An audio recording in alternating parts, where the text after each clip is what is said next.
ಅಕ್ಕ ಯಾರ ಮನೆಗೆ ಬಂದಿದ್ದೀರಾ? ಯಾರು ಬೇಕಾಗಿತ್ತು? ಯಾಕೆ ಇಲ್ಲಿ ನಿಂತ್ಕೊಂಡಿದ್ದೀರಾ? ಅಯ್ಯೋ ನಾವು ಸಿದ್ದಜ್ಜಿ ಮನೆ ಬಂದಿದ್ವಿ ಕಣಕ್ಕ. ಮೊದಲು ಎಲ್ಲ ಹಳೆ ಮನೆಗಳಿದ್ವಲ್ಲ ಕಾಣದವ್ರ ಮನೆ. ಇವಾಗ ಅವ್ರ ಮನೆ ಹಿಂದೆ ಕತ್ತಲ ಈ ಕತ್ತಲ ಎಲ್ಲ ಐತಂಬದ್ ಗೊತ್ತಿಲ್ಲ. ನಾವು ಈ ಊರಿಗೆ ಬಂದು ಭಾಳ ದಿನ ಆಯ್ತು, ಅದಕ್ಕೆ ಗೊತ್ತಿಲ್ಲ. ಒಂದು ಸ್ವಲ್ಪ ತೋರಿಸ್ತಾರೆ. ಅಯ್ಯೋ ಸಿದ್ದಜ್ಜಿ ಮೊಮ್ಮಗ ಡೈಲಿ ಇಲ್ಲಿ ಆಡನಮ್ಮ. ಇವತ್ತು ಯಾಕೆ ಇಟ್ಟೊತ್ತಾದ್ರೂ ಇಟ್ಲ ಪತ್ತಿಲ್ಲ, ಎಲ್ಗೋಗ್ಯವನ. ಅಕ್ಕ ಎಲ್ಲ ಐತಿ ನೀನು ತೋರ್ಸಕ್ಕ. ಈ ಊರಿಗೆ ಬಂದು ಭಾಳ ದಿನ ಆಯ್ತು, ನಾನು ನೀನೇ ತೋರಿಸ್ಪ. ಅಯ್ಯೋ ನಾನೇ ಕರ್ಕೊಂಡು ಹೋಗ್ತಿದ್ದಮ್ಮ. ಮುಸ್ರೆಲ್ಲ ಹೊರಕಿಕ್ಕೆ ನಾಯಿ ಪಾಯ ಎಲ್ಲ ನಿಕ್ಕೊಂತಾಳೆ. ಇಲ್ಲಂದಿದ್ರೆ ಗೊತ್ತಿದ್ದೆ. ತಡೆಯಲ್ಲಿ ಆಗೋ ಅಲ್ಲಿ ಸಿದ್ದಜ್ಜಿ ಬರಂಗೈತೆ, ಹೋಗ್ತೀನಿ. ಸಿದ್ದಜ್ಜಿ ಬಾಯಿಲಿ ನಿಮ್ಮ ಮನೆಗೆ ಯಾರು ಬಂದಾರೆ? ಯಾವ ರಮ್ಮಯ್ಯ ನಿಂದು? ಹೆಂಗ್ ಪರಿಚಯ ಆಯ್ತು ನಮ್ಮನೆ? ಯಾರ ಶಾಂತಮ್ಮ ಇವರು? ನನ್ನ ನುಡಿಕೆ ಬಂದಾರಂತೆ. ಗಳಜ್ಜಿ ಇಲ್ಲಿ ನಿಂತವ್ರಲ್ಲ ಇವರೇನೆ ಸಿದ್ದಜ್ಜಿರ್ ಮನೆ ಎಲ್ಲೈತೆ ಅಂತ ಕೇಳಿದ್ರು, ಅದಕ್ಕೆ ನಾನು ಹೇಳಕ್ ಬಂದಿದ್ದೆ. ಅಜ್ಜಿ ನಾವು ಬೆಂಗಳೂರವರು. ನಿಮ್ಮ ಸೊಸೆರವಲ್ಲ ಬೆಂಗಳೂರಾಗಿದ್ರಲ್ಲ, ನಾವು ಒಂದೇ ವಟಾರದ್ರಾಗಿದ್ವಿ. ಅದಕ್ಕೆ ಪರಿಚಯ ಆಗಿದ್ರು. ಬರೀ ನಮ್ಮ ಊರಿಗೆ ಒಂದು ನಂಬರು, ಅದಕ್ಕೆ ಬಂದಿದ್ದೆ ಇವತ್ತು. ನಿಮ್ಮ ಸೊಸೆನೇ ಹೇಳಿದ್ರು, ನನ್ನ ಹೆಸರು ಹೇಳಿದ್ರೆ ಬೇಗ ಗೊತ್ತಾಗಲ್ಲ. ನಿಮ್ಮ ಮತ್ತೆ ಹೇಳ್ರಿ ಸಿದ್ದಜ್ಜಿ ಮನೆ ಎಲ್ಲೈತೆ ಅಂತ ಅಂದ್ರು, ಅದಕ್ಕೆ ಕೇಳ್ಕೊಂಡ್ ಬಂದೆ ಕಣಜ್ಜಿ. ಸರಿ ಕಣಮ್ಮಯ್ಯ, ಬಾ ಕಾಫಿ ಕುಡ್ದು ಹೋಗುವಂತೆ. ನನ್ನ ಸೊಸೆ ಇದ್ದಾಳೆ, ಬಾ ಅಲ್ಲಿ ಮಾತಾಡಿಸ್ಕೊಂಡು ಹಂಗೆ ಕಟ್ಟಿ ಕುಡ್ದು ಹೋಗುವಂತ ಬಾ. ಇಲ್ಲ ಕಣಜ್ಜಿ, ತಿಂಡಿ ಕಾಫಿ ಎಲ್ಲ ಬಸ್ತಾಗೆ ತಿನ್ಕೊಂಡ್ಬಂದಿದ್ದೀನಿ. ಅಲ್ಲಿ ಊಟಕ್ಕೆ ಹಾಕ್ತಾರಲ್ಲ, ಅಲ್ಲಿ ಟೀ ಕುಡಿದಿದ್ದೆ, ಮನೆಗೆ ತಿಂಡಿ ತಂದಿದ್ದೆ. ಹಂಗೆ ಬಸ್ಸಲ್ಲಿ ಬರ್ಬೇಕಾದ್ರೆ ತಿಂದೆ. ಊಟ ಏನು ಬೇಡ. ನಿಮ್ಮ ಸೊಸೆನೇ ಇಲ್ಲಿದ್ದೆ ಕರೀರಿ, ಹೋಗ್ತೀನಿ ನಾನು ಹಂಗೆ ಮಾತಾಡಿಸ್ಕೊಂಡು. ನಾನು ಇಲ್ಲೇ ಎಲ್ಲ ಬಂದಿದ್ದೆ, ಅದಕ್ಕೆ ಬಂದಿದ್ದೆ ಇಲ್ಲಿಗೆ. ತಡಿ, ನನ್ನ ಸೊಸೆನು ಬತ್ತಾಳೆ ಇವಾಗ. ಇಟ್ಲ ಬತ್ತಾಳೆ, ತಡಿ ಅಮ್ಮಯ್ಯ. ಯಾಕತ್ತೆ ಇಲ್ಲೇ ನಿಂತ ಇದೀಯಾ? ಹೊಲ್ತಕ್ಕೆ ಹೋಗ್ತೀನಿ ಅಂತ ಬಂದಾಳು, ಇನ್ನು ಇಲ್ಲೇ ನಿಂತ್ಕೊಂಡ ಇದೆಯಲ್ಲತ್ತೆ. ಯಾರಿವರು? ಅಯ್ಯೋ ನಾನು ಕಣೆ ಬರ್ತಮ್ಮ, ನಾನು ಸವಿತಾ. ಅಲ್ಲಿ ಬೆಂಗಳೂರಾಗೆ ಒಂದೇ ವಟಾರದಾಗ ಇದ್ವಲ್ಲ ಇಬ್ರು.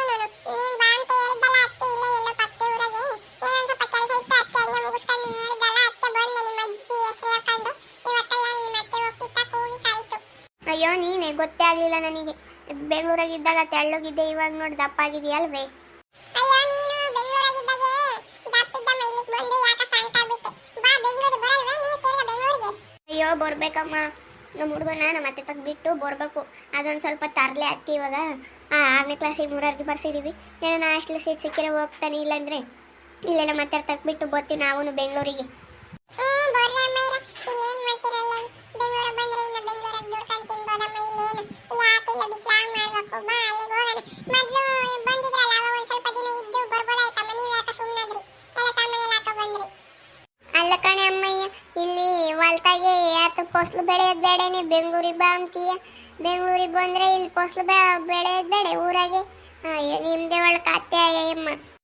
ಸುಮ್ಮನಿರತ್ತೆ, ನಿನಗೆ ಗೊತ್ತಾಗಲ್ಲ. ಅವಳು ಸುಮ್ಮನೆ ಹಂಗೆ ಹೇಳ್ತಿದ್ದಾಳೆ, ನಿನಗೆ ಗೊತ್ತಾಗ್ತಿಲ್ಲ, ಸುಮ್ಮನಿರು.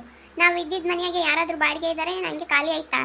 ಇಲ್ಲಪ್ಪ, ನೀವು ಹೋದಾಗಿಂತ ಯಾರು ಬಂದೇ ಇಲ್ಲ. ಅದಕ್ಕೆ ಖಾಲಿ ಐತೆ. ಇನ್ನೊಂದು ಸ್ವಲ್ಪ ದಿನಕ್ಕೆ ಯಾರಾದರೂ ಬರ್ಬೋದು ಅನ್ಸುತ್ತೆ. ಕೇಳ್ಕೊಂಡು ಅವರು ಓನರು ನಂಗೆ ಅಂತಿದ್ರೆ ಯಾರಾದರೂ ಬರ್ಬೋದು ಇದಕ್ಕೆ ಅಂತ. ನೀನು ಬೇಗ ಬರಬೇಕು ಒಂದು ಸ್ವಲ್ಪ, ಇಲ್ಲಾಂದ್ರೆ ಬೇಗ ತಗೊಳ್ಬೇಕಾಗುತ್ತೆ ಅದಕ್ಕೆ ಹೇಳಿದ್ದು.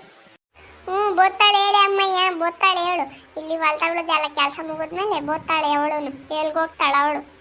ಬಾರೆ, ಟೀ ಕುಡ್ಕೊಂಡು ಊಟ ಮಾಡ್ಕೊಂಡು ಬರುವಂತೆ ಬಾ. ಹಂಗೆ ಇವ್ರ ಏನು ಮಾತಾಡ್ತೀಯ? ಅಲ್ಲ ನೋಡ್ತಿದ್ದಜ್ಜಿ ನಿಮ್ಮ ಸೊಸೆನ ಅಯ್ಯಮ್ಮ ಬಾರಮ್ಮ, ಇಲ್ಲಿ ಏನು ಮಾಡ್ತೀಯ ಬೆಂಗಳೂರಾಗೆ?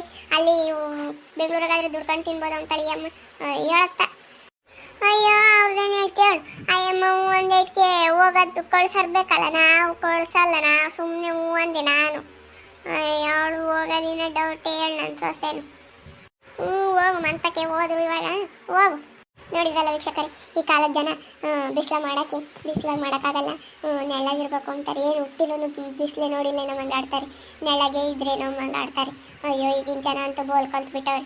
ಅದ್ರಾಗೂ ಹೆಂಗಸ್ರಂತೂ ಸಖತ್ತು ಕಲ್ತವ್ರೆ. ಹಾಗೆ ವಿಡಿಯೋ ಇಷ್ಟ ಆಗಿದ್ರೆ ಲೈಕ್ ಮಾಡಿ, ಶೇರ್ ಮಾಡಿ. ನಿಮ್ಮ ಸ್ನೇಹಿತರಿಗೆಲ್ಲರಿಗೂ ವಾಟ್ಸಪ್ ಫೇಸ್ಬುಕ್ ಮುಖಾಂತರ ವಿಡಿಯೋನ ಶೇರ್ ಮಾಡಿ. ಹಾಗೆ ಸಬ್ಸ್ಕ್ರೈಬ್ ಆಗೋದನ್ನ ಮರಿಬೇಡ್ರಿ. ಓಕೆ ವೀಕ್ಷಕರೇ, ಧನ್ಯವಾದಗಳು.